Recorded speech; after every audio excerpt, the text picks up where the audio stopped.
फिर कहा उद्भवस्थिति संहार कारणिम क्लेश हारणिम। सीता जी कौन है? क्लेश का हरण करती है। क्लेश के विषय में इस क्षेत्र में बहुत बार प्रवचन में बताया हूं, लेकिन हर बार नवीन श्रोता रहते हैं तो पुनरावृत्ति करता हूं। भगवान पतंजलि ने योग दर्शन में कहा अविद्या स्मिता राग द्वेषा विनिवेशा पंच क्लेशा। हम जीव हैं, भगवान श्री रामचंद्र जी ईश्वर हैं। अंतर क्या है? क्लेश कर्म विपाका शरीर अपरामिष्ट कोश विशेष ईश्वर। कर्म बंधन और क्लेश से परे चेतन ईश्वर कहलाते हैं और क्लेश में बंधे हुए चेतन को जीव कहते हैं। तो भगवती सीता जी क्या करती हैं? क्लेश का हरण करती हैं। मतलब चेतन जो जीवत्व की स्थिति में बंधा हुआ है वहां से उसको मुक्त करके परब्रह्म की स्थिति में स्थापित कर देती हैं। तो क्लेश कहते किसको? किसी भी कष्ट को सामान्यतया क्लेश कह देते हैं। गृह क्लेश शब्द है ना, घर में कष्ट हो रहा है तो गृह क्लेश है। लेकिन शास्त्र ने प्रधानता से 5 प्रकार के दुखों को क्लेश की संज्ञा दी है। अविद्या, अस्मिता, राग, द्वेष और अभिनिवेश। ये 5 प्रकार के क्लेश हैं। थोड़ी विषय की गंभीरता कारण हो सकता है ऊपर से निकल जाए, लेकिन सुनने के इससे क्या होता है? संस्कार बनते हैं। तो आप लोग कई वर्षों से इस क्षेत्र में नौका मारो, मुझे जितनी चौपाई याद हुई उससे कहीं ज्यादा आप लोग को याद है। लेकिन क्या है, बस याद है कि शिकारी आएगा, जाल बिछाएगा, दाना डालेगा, लोग मत फंसना, तो उससे कल्याण नहीं होगा। समझना पड़ेगा। इसलिए मैं एक एक श्लोक को मंगलाचरण पर ही मैं अभी बता रहा हूं, एक एक श्लोक को मैं संक्षिप्त में ही समझा रहा हूं। ये विस्तृत न समझिएगा, मैं विस्तार से समझा रहा हूं, संक्षिप्त में समझा रहा हूं। तो क्लेश हारिणी सीता जी कौन है? क्लेश का हरण करती है। क्लेश कौन है? अविद्या नामक प्रथम क्लेश है। अविद्या क्या है? 2 प्रकार की विद्या है। एक तो 2 प्रकार के ज्ञान होते हैं, एक विद्या एक अविद्या। तो विद्या क्या है? सा विद्याया विमुक्त, जो मुक्ति के मार्ग में ले जाए वह विद्या है। अविद्या क्या है? अविद्या बंधन कारिणी, जो बंधन कर दे, जो फंसा दे, यहाँ पर जीव को मुक्त होने में रोक दे, वह अविद्या है। तो अविद्या का लक्षण क्या है? जिस समय आपको यह लगता है कि मैं यह शरीर हूं, अपने ईश्वरीय स्वरूप को आप भूल जाते हैं, जो कि मैं भी और आप भी कोई भी जीव हूं, वह अपने स्वभाव में जब तक जीवत्व के स्वभाव में है स्वयं को ईश्वर से अलग मानता है, भिन्न मानता है और स्वयं को शरीर से कहता है मुझे ठंड लग रही है, मुझे भूख लग रही है, मुझे जाड़ा गर्मी लग रही है, मुझे रोग हो गया है। लेकिन ऐसा नहीं, रोग जाड़ा गर्मी ये सब शरीर के गुणधर्म है, आत्मा के गुणधर्म नहीं है। लेकिन जब आत्मा स्वयं को ही शरीर मानकर व्यवहार करने लगती है तो उसको अविद्या नाम का पहला क्लेश कहा जाता है। दूसरा क्लेश क्या? अस्मिता। किसी भी कर्म को करने का जो भाव है, कर्ताभिमान है, उसको अस्मिता कहा जाता है। मैं बोल रहा हूं, मैं खा रहा हूं, मैं चल रहा हूं, इस प्रकार से क्रिया के साथ जब तक शरीर के साथ जोड़ेंगे तो अविद्या है, कर्म के साथ जोड़ेंगे तो अस्मिता है।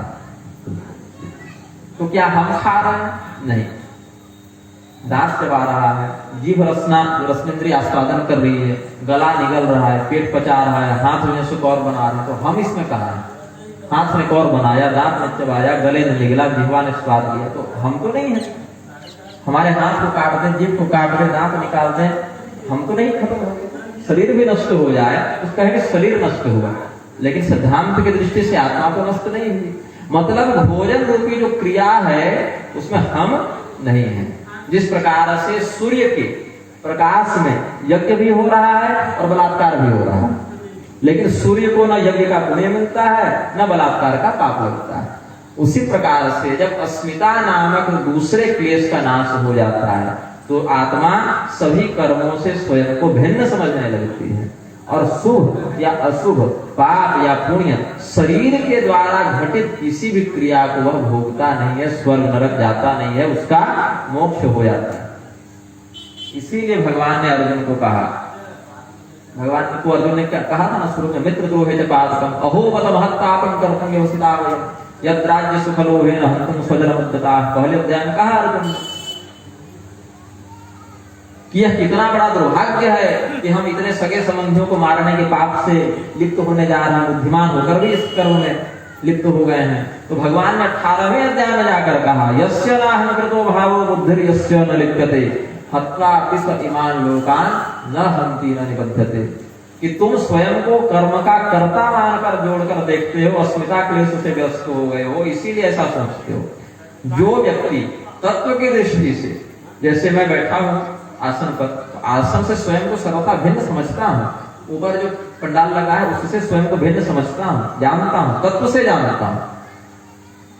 उसी प्रकार से क्रिया और शरीर दोनों से जब आत्मा स्वयं को तत्वतः भिन्न मान लेती है, जान लेती है, तो पूरे संसार का संहार करके भी उस व्यक्ति को हत्या का पाप नहीं लगता है। तो अस्मिता नाम का दूसरा क्लेश हमने बताया। तीसरा क्लेश क्या है? सुखानुसरी राग। किसी भी चीज में इतना प्रेम हो जाना और उससे सुख का इतना भाव बना लेना कि उसके समस्त दुर्गुणों को आप नहीं देख सकें, तो उसको राग कहते हैं। एक बार मैं कहीं था, छत्तीसगढ़ में कहीं था, मुझे स्वप्न आया, सूर्य गीता पर भाष्य लिखने की प्रेरणा हुई थी, तो मैं लिख रहा हूँ, कार्तिक के बाद शायद प्रकाशित हो जाए। भगवती स्वप्न में आई थी और बड़ी बच्ची बनकर आई थी, छोटे बच्चे के रूप में आई, और एक दूसरे बच्चे को, मतलब भगवती 4-5 वर्ष की अवस्था की थी, और जो एक दूसरा बच्चा था वो 6-7 महीने का था, और उसके पैर में रस्सी बांधकर वो घसीटते हुए ले जा रही थी। ये मैंने स्वप्न देखा। तो मैंने स्वप्न में भगवती से कहा कि इस बच्चे को, संस्कृत में स्वप्न आया था, संस्कृत मैंने कहा मुच्यता मुच्यता मिति, कि आप इसको छोड़ दें। तो भगवती ने कहा कि इसको नहीं छोड़ूंगी, ये दोषी है। तो फिर मैंने वो कहा था, जो संस्कृत में मैंने श्लोक कहा, नास्ति लोके जनः कोपि निर्दोषो निर्गुण तथा कर्म प्रारब्ध जन्यानां गुण दोषो समन्वितः, कि संसार में एक भी व्यक्ति ऐसा नहीं है जिसमें केवल सद्गुण हो, और एक भी व्यक्ति ऐसा नहीं है जिसमें केवल दुर्गुण हो। कर्म प्रारब्ध के आधार पर प्रत्येक व्यक्ति में गुण और दोष समान रूप से व्याप्त होते हैं। तो इस बात से वो बड़ी प्रसन्न हुई, और फिर उन्होंने कहा कि तुम आगे इस ग्रंथ को लिखना, और अंतर ध्यान हो गई। तो साधना की दृष्टि से ऐसे अनुभव साधना को प्राप्त होते रहते हैं। मैंने प्रसंगवश कुछ रहस्य बता दिया। तो जब आप किसी भी व्यक्ति से इतना प्रेम करने लगे कि प्रेम में अंधे होकर उसके सभी दुर्गुणों को भूल जाए, तो उसको राग कहते हैं। और द्वेष क्या है? इसी का उल्टा, दुखानुसई द्वेष है। किसी व्यक्ति से इतनी घृणा करने लग जाए कि उसके किसी भी अच्छे बात पर, अच्छे गुण पर आपका ध्यान न जाए, तो उसको द्वेष कहने लगते हैं। अच्छा, भगवान की प्राप्ति द्वेष से भी हो जाती है। चैत्य सिद्धि यथागत, जैसे शिशुपाल को हो गई थी चेदी राजा, लेकिन उसने अनन्य भाव से, भगवान के अलावा उसने किसी को अपना शत्रु भी नहीं माना, इसी कारण हो गई थी उसकी परम गति। मतलब यदि आपको द्वेष मार्ग से भी भगवान की आराधना करनी है, तो घृणा भी मात्र भगवान से कीजिए। घृणा में भी जब अनन्यता बन जाएगी, तो अनन्यता से आपका उद्धार हो जाएगा। तो चैत्य सिद्धि में यथागत सुखदेव जी ने कहा, विशतों की सिद्धि द्वेष भाव से भी भगवान की प्राप्ति हो गई थी। लेकिन यह संसार के व्यवहार में उपयुक्त भाव नहीं है। यहाँ पर क्लेश में गिना जाएगा राग और द्वेष को। किसी भी चीज से इतना प्रेम कर लेना कि उसके सभी दुर्गुणों की ओर से आंख बंद कर लें, तो राग है। किसी भी तत्व से इतनी घृणा कर लेना कि उसके किसी भी गुण में हमारा ध्यान न जाए, कोई अच्छाई न देख पाए उसकी, तो यह हमारा द्वेष है। तो ये 4 क्लेश हमने बताए। अविद्या, स्वयं को शरीर मानना, अस्मिता, स्वयं को कर्म का कर्ता मानना, राग, किसी से इतना प्रेम कि कोई बुराई न दिखे, और द्वेष, किसी से इतनी घृणा कि कोई अच्छाई न दिखे। 5वां क्लेश है अभिनिवेश। स्वरसवाहे विदुषो तथा विरोधो विनिवेशः। स्वरसवाही, यह क्लेश क्या है? कहीं बाहर से नहीं आता, ये अपने ही भाव से उत्पन्न होता है। विदुषो भी तथा रूढ़, अविद्या, अस्मिता, राग और द्वेष, इन क्लेशों से तो व्यक्ति ज्ञान बुद्धि का आश्रय लेकर बच जाता है। वेदांत का अध्ययन अनुशीलन करके कहेगा कि चलो मैं आत्मा हूं, मैं परब्रह्म का स्वरूप हूं, देह नहीं हूं, ये ज्ञान हो जाएगा। ये क्रियाएं शरीर से स्वतः घटित हो रही हैं, मैं इन क्रियाओं का कर्ता नहीं हूं, यह भी ज्ञान बुद्धि से जान जाएगा। राग और द्वेष पर भी विवेक बुद्धि से संतुलन स्थापित कर लेगा। लेकिन ये जो 5वां क्लेश है अभिनिवेश, यह विद्वान को भी नहीं छोड़ता, क्योंकि यह मृत्यु का भय है। और मृत्यु का भय देवताओं को भी व्याप्त होता है, तभी तो बार बार जाकर स्तुति करते हैं भगवान की। सुरमुनि गंधर्वा मिलिकर सर्वा गे विरंची की लोका, तो क्यों गए? त्रस्त था, मृत्यु का भय था, रावण के अत्याचार से पीड़ा प्राप्त कर रहे थे।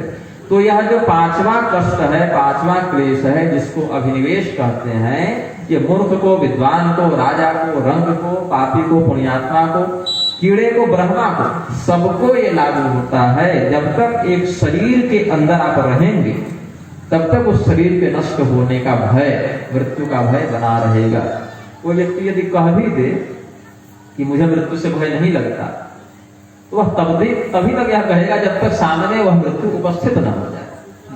और कदाचित यह कह दे, मृत्यु को उपस्थित होने के बाद भी कदाचित यह कह दे कि मुझे मृत्यु से भय नहीं लगता, तो उस स्थिति में वह समझता है कि मैं मृत्यु से, मेरे शरीर को कष्ट नहीं होगा, आराम से सोए सोए आंख बंद किए के निकल जाए।